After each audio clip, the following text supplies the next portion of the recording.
Hi guys, it's me, Layla Cheek. Thank you for joining me on another episode of Ample Cause, our justification and our Bible study series that we're doing now in video form instead of a podcast form. And we are just continuing our Kingdom Story series from Word Go. And we're still on our mustard seed parable and how we were talking about the kingdom of God.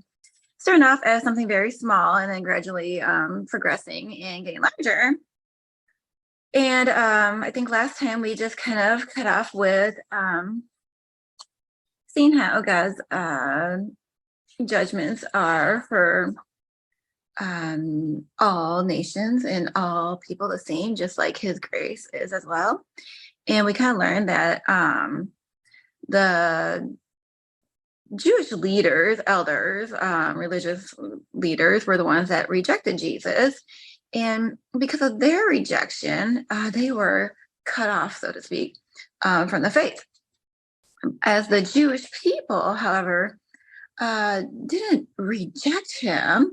They were in violation of the covenant and broke the covenant with God. And so they're not cut off, but they have times of distress. They have afflictions, sufferings, consequences for breaking their covenant until they are brought back in, until God redeems them, until they are blessed then instead of under the curse.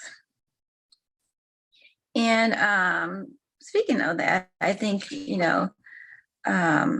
last time I did kind of misspeak. I think I said a woe was like a condemnation maybe, or I likened it maybe more of a judgment of a condemnation, but it's actually more of like a warning of a trouble, of a distress, of a sorrow, or maybe a misery to come, a difficulty. So I just wanted to distinguish that and clarify that. If I mentioned that the woes were more of a judgment on them, but they're more of like a warning, a caution of a time of distress and like a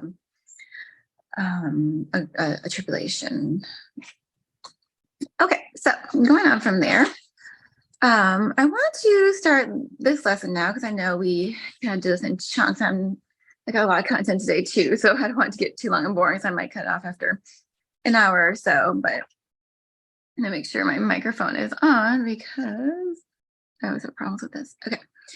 So where I want to start today was I didn't really get into then how they violated the covenant and how they're in violation of this covenant. We learned that, okay, yes, we see the Jewish elders, leaders, and and I put it here. Pharisees and them were the ones that blatantly rejected it, and the Jews were stumbling, backsliding, if you will. It was a stumbling of the faith, a doubting of the faith. They didn't have great belief. A prophet not welcome in his hometown, and Jesus was like, man, there's not a whole lot of belief here, right? And I haven't seen all that belief in Israel as the Gentile had, and so they had some doubts, they had some backsliding. Some stumbling in their faith. And we know that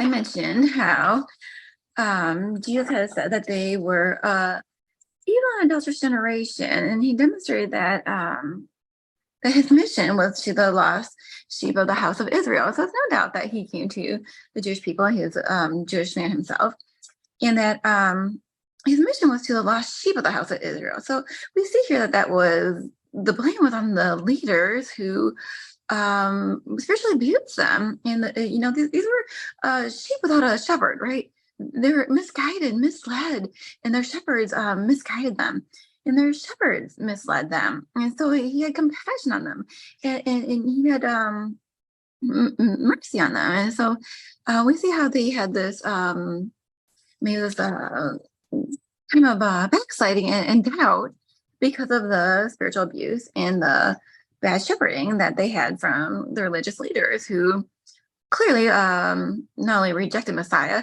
but greatly would vehemently opposed him, and did great things to try and entrap him, to try and snare him, to try and turn him over to kill him, and many things. So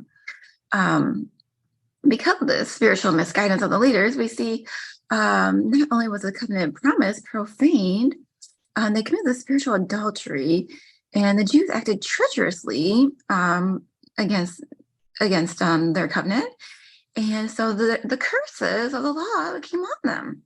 And so now the Jewish people are under this curse for violating the law, and violating the covenant. And that takes me to Malachi 2. We see that God had entrusted the Jewish people, Israel, with the law and certain covenants, right? Certain pacts, certain oaths, right?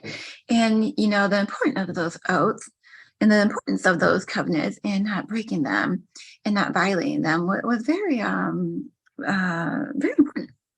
And we see how in Malachi 2, there's a warning to the priests. And God says, therefore, this decree is for you, priests. If you don't listen, and if you don't take to heart to honor my name, says Yahweh of hosts, I'll send a curse among you, and I'll curse your blessings. And in fact, I've already begun to curse them because you're not taking it to heart. And look, I'm going to rebuke your descendants.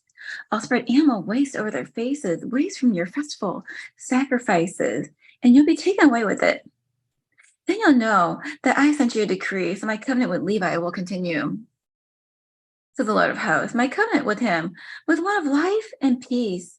And I gave him these, and it called for reverence, and then he revered me and stood in awe of my name. True instruction was in his mouth. Nothing was wrong found on his lips. He walked with me in peace and fairness, and turned many from sin. For the lips of a priest should guard knowledge, and the people should seek instruction from his mouth, because he is a messenger of the Lord of hosts. You, on the other hand, have turned from the way. You have caused many to stumble by your instruction. You have violated the covenant of Levi.